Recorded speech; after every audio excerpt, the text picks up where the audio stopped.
Hello बच्चों, आज मैं प्रश्नावली 2.2 बहुपद पढ़ाने जा रहा हूँ।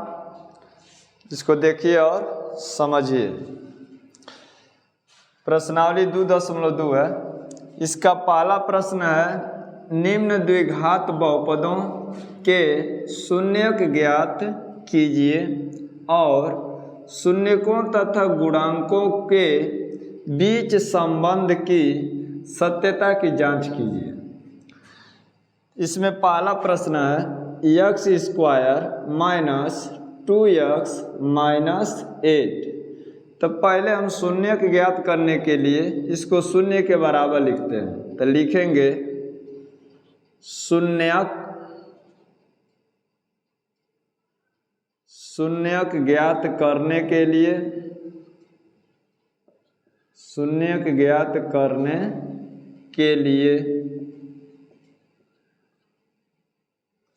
x स्क्वायर माइनस 2x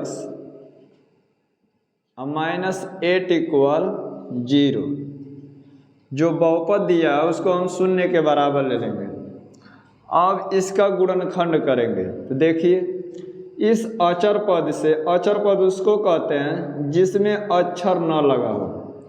जिसमें अक्षर न लगा हो तो उसको अचर पद कहते हैं। तो देखिए, इस अचर पद से x स्क्वायर के गुणांक में पहले गुणा करेंगे। तो यहाँ x स्क्वायर का गुणांक 1 छिपा हुआ है। तो 1 में 8 से जब गुणा करेंगे तो 8 एकम 8 हो जाएगा। अब इसी 8 का गुणनखंड करके 2 भाग में तोड़ेंगे। या तो जोड़ने पर आना चाहिए 2 या तो घटाने पर आना चाहिए 2। पहले इस अचर पद से गुणा करेंगे तो 8 एकम 8, 8 का गुणनखंड करके 2 भाग में तोड़ेंगे।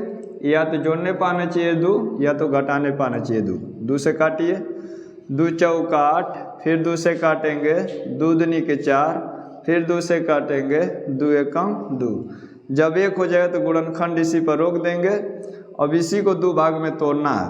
तो 2 दूनी के 4, 4 में से अगर हम 2 घटा देंगे तो ये 2 आ जाएगा। तो लिखेंगे x स्क्वायर माइनस 4x और प्लस 2x। इसमें x लगा इसीलिए इसमें भी हम x लगा देंगे। तो 2 दूनी के 4, 4x लिख दिए। अब उसमें से 2 घटाएंगे तो यहाँ पर 2x लिख दिए। एक माइनस रहता है, एक प्लस रहता है, तभी घटता है। ये ध्यान दीजिएगा, यह माइनस में है इसीलिए माइनस का मान ज़्यादा किया है। अब माइनस 8 उतार देंगे बराबर 0। अब गुणनखंड का नियम होता है कि हम 2 पद को लेकर के कॉमन लेते हैं। इन दोनों में कॉमन देख रहे हैं कि x है तो x कॉमन ले लेंगे। कॉमन का मतलब इससे प्रत्येक में भाग देना। तो x से जब भाग देंगे तो 2 घात में से 1 घात कटेगा तो x बचेगा। x पर 1 घात लिखा नहीं जाता है, सिर्फ x लिख देते हैं। x से इसमें भाग देंगे तो x कट जाएगा, बचेगा 4। इसमें प्लस कॉमन लेंगे और 2 कॉमन लेंगे। तो प्लस 2 से जब भाग देंगे तो 2 से 2 कटेगा तो x बचेगा। अब प्लस माइनस का भाग होगा तो माइनस, और 2 से भाग देंगे तो 2 चौका 8 बराबर 0।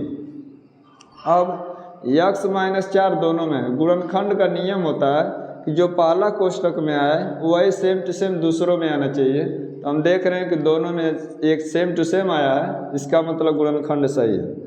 अब x माइनस 4 दोनों में है तो फिर कॉमन लेंगे। तो कॉमन का मतलब x माइनस 4 से फिर भाग देंगे प्रत्येक में। तो भाग देने पर x माइनस 4 कटेगा तो बचेगा x।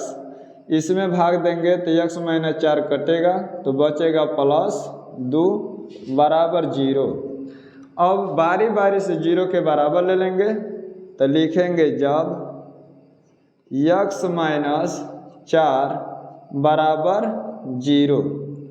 तो x माइनस 4 बराबर 0, तो x बराबर करेंगे तो ये माइनस 4 बराबर के आगे जाएगा तो प्लस 4 हो जाएगा।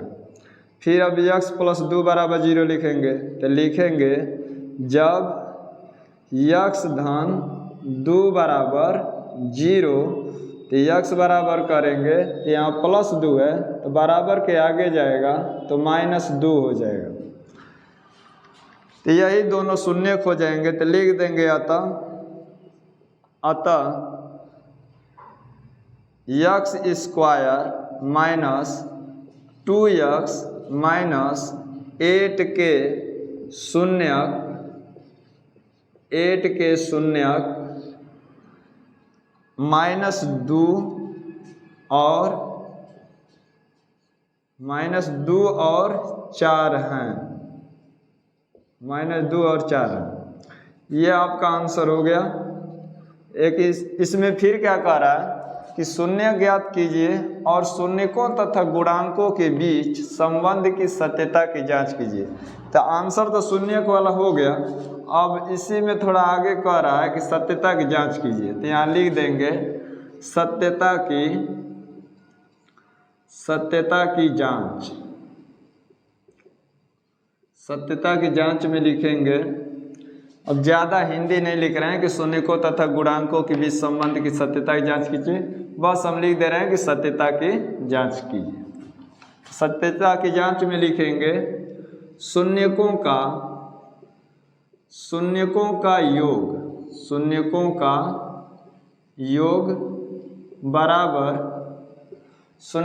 योग बराबर होता है, ध्यान दीजिए यहाँ शून्यकों का योग, तो जो शून्य का आया है इसी को जोड़ेंगे। योग माने जोड़ होता है, तो -2 और +4 इन्हीं दोनों शून्य को जोड़े हैं।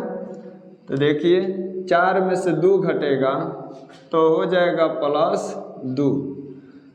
यहाँ एक माइनस एक प्लस है तो घटेगा, प्लस का मान ज़्यादा है तो प्लस लिखेंगे, तो प्लस शुरू में लिखा नहीं जाता, मान लिया जाता है। 4 में से 2 घटाएंगे तो 2 हो जाएगा। अच्छा, सूत्र में होता है कि -x का गुणांक बटा में x स्क्वायर का गुणांक। शून्यकों का योग का सूत्र होता है -x का गुणांक बटा में x स्क्वायर का गुणांक। तो अब उसी सूत्र को बनाने के लिए क्या करेंगे कि इसको देख लेंगे कि x का गुणांक कितना है, तो -2 है, तो माइनस यहाँ लिखेंगे और कोष्टक में लिख देंगे -2, ताकि माइनस से माइनस में गुणा करें तो कोई प्रभाव नहीं पड़ेगा, +2 हो जाएगा। अब फिर x स्क्वायर का गुणांक लिखना है, तो यहाँ x स्क्वायर का गुणांक 1 है, तो यहाँ पर हम 1 से भाग दे देंगे। 1 से भाग देंगे भी तो कोई प्रभाव नहीं पड़ेगा। अब देखिए सूत्र में माइनस लगता है तो माइनस लिख देंगे, और -2 जो है x का गुणांक है, तो यहाँ पर हम इसके जगह पर लिखेंगे x का गुणांक। अब बाटा में लिखेंगे 1 जो है x स्क्वायर का गुणांक है, तो बाटा में लिखेंगे x स्क्वायर का गुणांक। एक सत्यापित हो गया कि शून्यकों का योग बराबर होता है -x का गुणांक बटा में x स्क्वायर का गुणांक। अब शून्यकों का गुणनफल निकालेंगे, लिखेंगे शून्यकों का गुणनफल।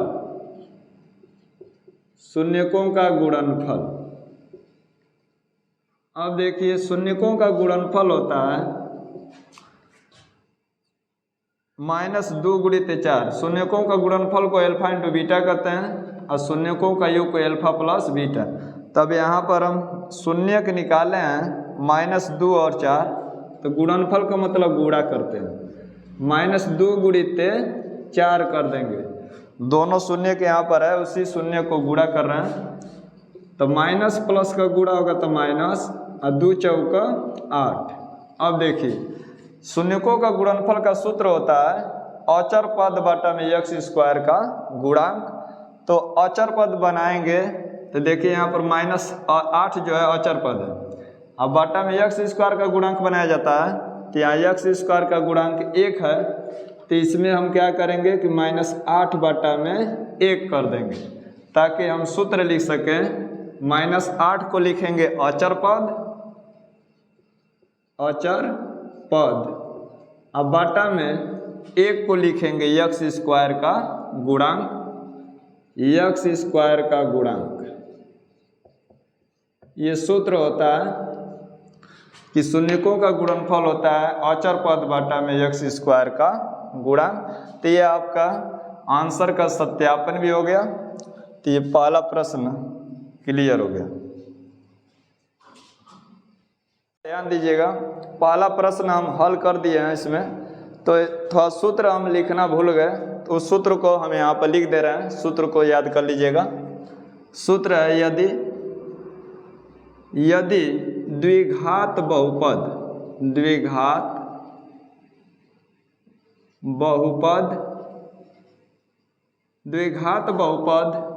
ax square plus bx plus c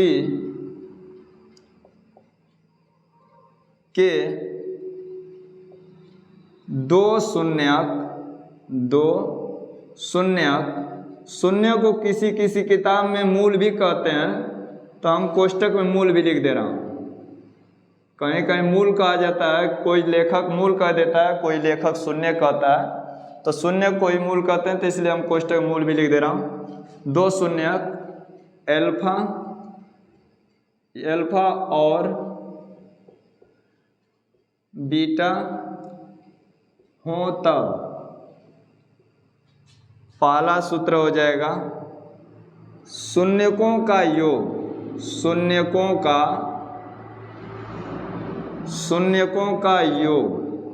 का मतलब जोड़ होता है, जोड़ना होता है। तो शून्यकों का योग को हम लिख सकते हैं अल्फा प्लस बीटा लिखेंगे। और अल्फा प्लस बीटा को हम लिख सकते हैं माइनस यक्स का गुणांक अब बाटा में यक्स स्क्वायर का गुणांक। शून्यकों का योग का सूत्र होता है माइनस यक्स का गुणांक बाटा में यक्स स्क्वायर का गुणांक। ये अल्फा प्लस बीटा जो लिखा गया शून्य का योग ही लिखा गया है।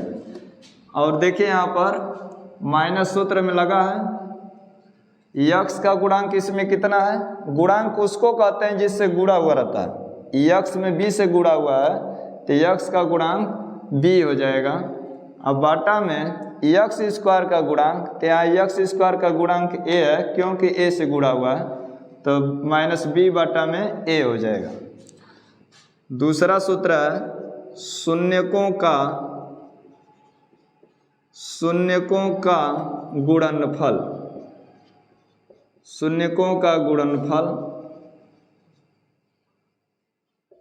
अल्फा इंटू बीटा बराबर, अल्फा इंटू बीटा कहेंगे बराबर अचर पद अब बाटा में यक्स स्क्वायर का गुणांक बराबर, इसमें अचर पद देखिए यहाँ पर सी है। अचर पद उसको कहते हैं जिसमें अक्षर यक्स न लगा हो, तो यहाँ पर अक्षर यक्स नहीं लगा इसलिए इसको अचर पद कहेंगे। तो अचर पद लिखेंगे सी। अब बाटा में यक्स स्क्वायर का गुणांक ए है, तो बाटा में ए लिख देंगे। तो ये सूत्र इस प्रश्नावली में चलेगा, इस सूत्र को याद कर लीजिएगा। तो बच्चों आप लोग मेरे चैनल को लाइक और सब्सक्राइब करें और अधिक से अधिक शेयर करें ताकि अधिक से अधिक बच्चे मेरे वीडियो को पढ़ सकें और लाइक कर सकें। धन्यवाद।